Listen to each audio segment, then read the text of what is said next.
Et bonjour tout le monde, j'espère que vous allez bien. On se retrouve aujourd'hui pour une nouvelle vidéo étage limité numéro 4 sur JJKPP. Alors ce niveau il est un petit peu compliqué mais j'ai une stratégie pour vous.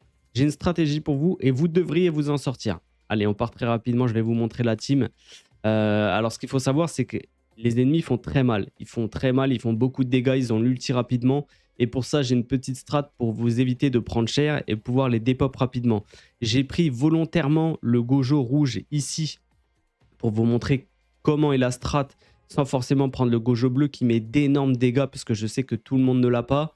Ce Gojo, il date un petit peu plus, mais n'importe quel Gojo fera l'affaire, d'accord? L'objectif, la stratégie sur ce niveau, c'est vraiment au moment de l'ulti d'attirer l'attaque vers lui et d'attirer les attaques suivantes avec une mémo. Donc cette mémo là, elle attire les attaques sur 2 tours. Si vous avez une autre mémo qui attire les attaques, vous lui mettez, d'accord? Vous la mettez pas sur Yuki. Yuki, vous pouvez le sacrifier avec une mémo d'ulti. L'objectif, la stratégie sur ce niveau, c'est avec Yuki, d'accord? Vous utilisez la mémo dès le début du combat pour pouvoir charger celui de Toge et de Miwa. Ok? Le Gojo, vous gardez la mémo au moment de l'ulti du boss. Comme ça, il va essayer de vous le one-shot. Il n'y arrivera pas. Mais, il attirera les attaques et il prendra 0 dégâts. Miwa Toge qui sont là pour nuke. Vraiment, ils sont vraiment là pour nuke sur les ultis. Et en plus, ils font des ultis AOE, les deux. Donc c'est très fort pour supprimer les mobs et en plus taper le boss.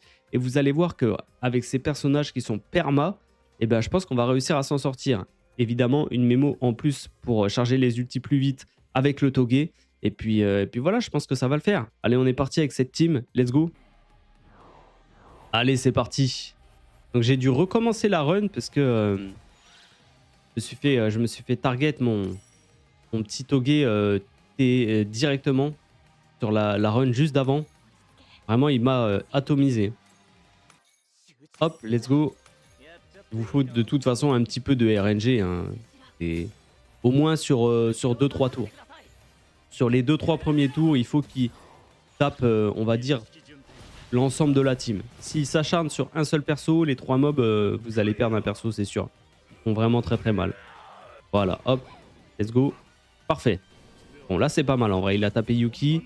Yuki est mort. Notre jauge d'ulti se remplit grâce à sa mémo. On est bien. On est bien, on est bien. Il a essayé de taper. Le petit Gojo qui a pris 0. On a toujours les mémos de soins. On a 2 mémos de soins. Donc, normalement, ça devrait le faire, je pense. Prochain tour, avec Toge, on fera un petit S2 pour avoir la jauge d'ulti plus vite. Et puis ça sera good. Ok. Parfait. Voilà. À ce moment-là, on peut mettre la mémo sur le Gojo. Alors, on va faire un petit S2 pour avoir l'ulti plus vite. Avec la Miwa, on va l'avoir. Camo, un petit S3. Et là, vous voyez, il va avoir l'ulti. Donc, j'active la mémo. Et sur 2 tours, ils vont essayer de le tabasser. Sauf qu'il va esquiver tous les dégâts. Donc, c'est plutôt fort. C'est plutôt fort. Et vous allez voir que ça va être... ça va être assez rapide en vérité. Les boss n'ont pas beaucoup de points de vie. Ils sont juste très chiants parce qu'ils tapent très fort. Et voilà. Esquiver l'ulti là pour le coup c'est vraiment ultra fort parce qu'ils font vraiment très très mal. Vraiment ils mettent extrêmement beaucoup de dégâts. Alors on se booste. Let's go.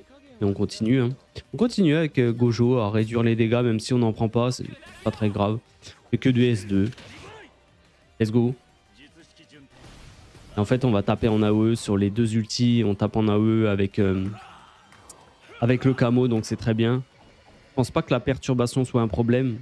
En vrai de vrai, on devrait pouvoir ulti avec les deux. Let's go. Hop. Ulti AOE. On continue avec le camo. La même technique. Avec le Gojo, toujours pareil. Let's go, c'est parti. Et vous allez voir, on va normalement se débarrasser des mobs. Et quasi se débarrasser du boss. Ou au tour d'après, il sera mort. Vous voyez, Miwa, elle tape super fort en AOE. Elle est bien boostée parce qu'on a fait énormément de S3. Let's go. Le boss qui est bientôt break. Vous voyez, il prend cher. Hein. Il prend énormément de dégâts. Il en met beaucoup, mais il en prend énormément aussi. Ah, l'étourdissement. Alors, j'avais pas fait gaffe qu'il avait déjà un deuxième ulti, mais bon, en vrai, c'est pas très grave. Pas très très grave. On a des mémos de soins.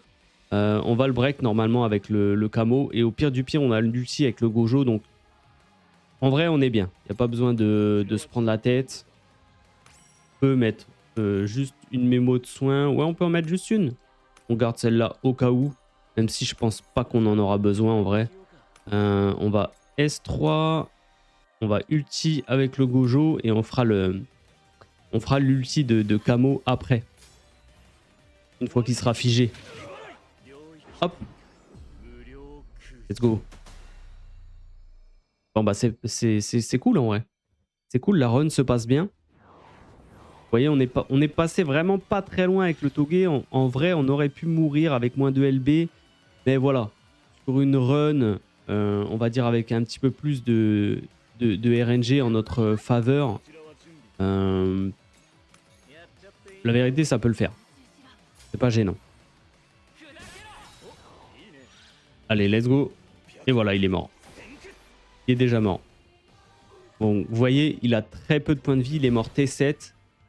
Donc c'est vraiment l'objectif. Survivre, esquiver les grosses attaques et ulti avec vos personnages bleus dès que vous pouvez. En AOE, c'est mieux. Donc Togemiwa, c'est parfait pour en même temps détruire les mobs. Ça vous évite de focus un seul personnage. Et une fois que vous vous débarrassez des mobs, vous êtes tranquille, hein. Le boss, il est vraiment beaucoup moins fort. 11 millions de dégâts avec le petit camo, avec une mémo de soins, même pas forcément au petit. Voilà, 6 millions sur l'ulti. Et vous voyez, le personnage qui est vraiment MVP, c'est Miwa et donc Toge. Miwa principalement, mais Toge également, hein, qui est vraiment important pour les malus, les debuffs. Et en même temps, l'ulti conjoint AOE avec Miwa. Donc voilà, la petite stratégie pour ce niveau. Si vous n'avez pas Gojo, je ne sais pas vraiment comment faire pour les débutants. Il faut essayer de survivre. Voilà. Le principal conseil que je peux vous donner, c'est si vous ne pouvez pas faire cette stratégie, c'est de maxer les mémos de soins, de maxer les personnages bleus, évidemment, pour éviter de prendre le plus de dégâts possible.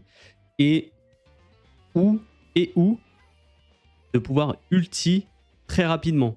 Si vous prenez des dégâts, à la limite, ok, mais il faut que vous ayez au pire des mémos pour accélérer les ultis, pour pouvoir les faire beaucoup plus rapidement avec vos personnages et être tranquille à ce niveau-là. Donc voilà, en tout cas, j'espère que cette vidéo vous aura plu ou vous aura aidé. N'hésitez pas à me dire en commentaire si vous avez des difficultés, si vous voulez que je fasse le niveau avec une autre team. En tout cas, moi, je vous souhaite une excellente journée. On se retrouve très bientôt pour une nouvelle vidéo sur JJKPP ou sur Pokémon, au choix. Je vous fais des bisous. Ciao, ciao!